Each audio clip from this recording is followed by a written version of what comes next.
बचपन से लेकर आज तक जितने भी मुजाहिमती तहरीकें उभरी है वहाँ पर हमें एक ही नाम सुनने को मिलता है, 3MPO। लेकिन ये 3MPO असल में है क्या 3MPO वाकई अमन कायम करने में मददगार है या ये सिर्फ वक्ती हालात को काबू करता है? पश्तून इलाके में 3MPO ज्यादा मौसर है या मुकालमा और बातचीत?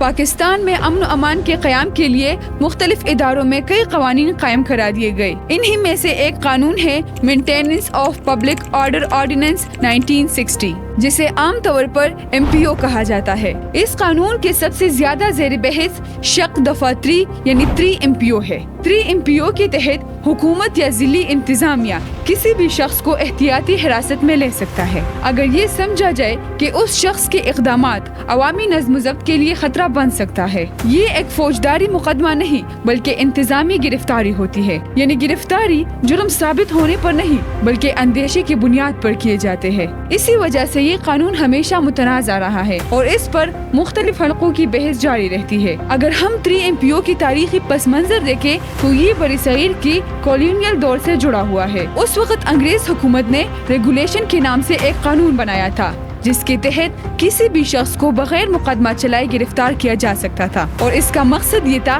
कि बगावती या सियासी तहरीकों को कुचला दिया जाए। आज़ादी के बाद 1960 में यही सोच पाकिस्तान में भी मुख्तलिफ शक्लों में दिखाई दी। जैसे कि 1960 में सदर अयूब खान ने बाज़ाब्ता तौर पर इस सोच को मेंटेनेंस ऑफ पब्लिक ऑर्डिनेंस की शक्ल दे दी। इसका मकसद उस वक्त के सियासी और समाजी इंतशार को कंट्रोल करना बताया गया, मगर हकीकत ये है कि शुरू से ये कानून ज्यादातर सियासी जलसों, कारकुनों और एहतजाजों को दबाने के लिए इस्तेमाल किया गया। अब इससे बढ़कर अगर हम तारीखी और मौजूदा सूरत हाल को देखें तो इससे अंदाजा होता है कि पश्तून और बलोच के कौम परस्त तहरीकें और कारकुन अक्सर इस कानून के जिद में आते हैं और इसकी वजह यह है कि ये दोनों इलाके हमेशा से सियासी शऊर और सरगर्मियों की वजह से पहचाने जाते हैं। इसकी एक जिंदा मिसाल ये है कि जब 1947 के बाद खुदाई खिदमतगार के रहनुमाओं और कारकुनों ने अपने आईनी हकूक का मुतालबा किया तो उनके खिलाफ बार बार ऐसे कवानीन इस्तेमाल होते रहे।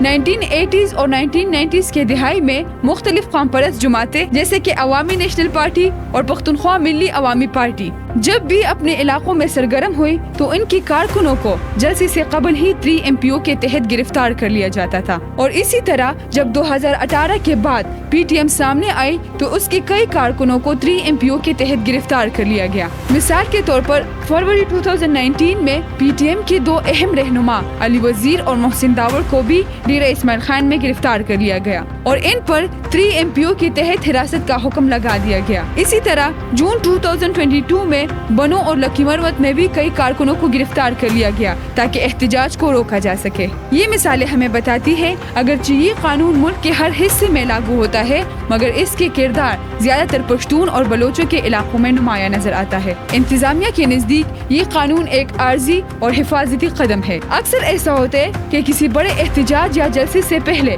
इंटेलिजेंस रिपोर्ट आती है कि हालात खराब हो सकते हैं। इसी में 3MPO का निफाज करके कुछ अफराद को वक्ती तौर पर हिरासत में लिया जाता है ताकि बड़े पैमाने पे हंगामाराई या बद इंतजामी ना हो। मिसाल के तौर पर अक्टूबर 2021 में जब तहरीक लब्बैक पाकिस्तान ने मुल्कीर एहतजाज शुरू कर दिया तो पंजाब और खैबर पख्तूनख्वा में दर्जनों अफराद को 3MPO के तहत हिरासत में ले लिया गया ताकि शहरों में ट्रैफिक जाम ना हो और तसादुम ना हो। इसी तरह हुकूमत ये मौक़िफ़ पेश करती है अगरचे ये एक वक्ती इक़दाम है मगर ये अमन अमान में बेहतरी ला सकती है। ताहम दूसरी तरफ ये खदशात भी पाए जाते हैं कि ऐसे कवानीन वक्ती सुकून तो दे देते हैं मगर तवील मुद्दत में अवाम के अंदर नाराजगी को भी बढ़ा देते हैं, क्योंकि जब कारकुन या नौजवान बगैर मुकदमे के जेल भेज दिया जाता है तो ये तासुर पैदा होता है कि इनकी आवाज दबाई जाती है और सबसे ज्यादा पश्तून बेल्ट जो पहले ही कई दहाइयों से बदअमनी, जंग और ऑपरेशंस की शिकार रही है, वहाँ पर ऐसे इक़दामात मजीद हसासियत को जन्म देती है। और यही वजह है कि अक्सर माहिर कानून और इंसानी हकूक की तंजीमें ये सवाल उठाती है कि क्या वाकई 3MPO अमन कायम करता है और या फिर मजीद अवाम और रियासत के दरमियान फासले बढ़ा देते हैं। खुलासतन ये कि 3MPO एक ऐसा कानून है जो अमन और अमान को कायम रखने के लिए बनाया गया है, लेकिन इसका इतलाक हमेशा बहस तलब रहा है। तारीख और मिसालें हमें ये बताती है कि पश्तून कौम परस्त तहरीकों पर इसका असर ज्यादा रहा है। کچھ لوگوں کے نزدیک یہ حالات کو قابو کرنے کے لیے اور امن کو قائم رکھنے کے لیے ایک ضروری اقدام ہے، لیکن دوسری طرف کچھ لوگ اسے سیاسی اور عوامی آواز کو دبانے کا ایک ذریعہ سمجھتے ہیں۔ اب اصل سوال یہ ہے کہ کیا یہ قانون وقتی طور پر سکون دیتا ہے یا پھر یہ مزید عوامی معاشرے میں بد اعتمادی اور مزاحمت کو جنم دیتا ہے؟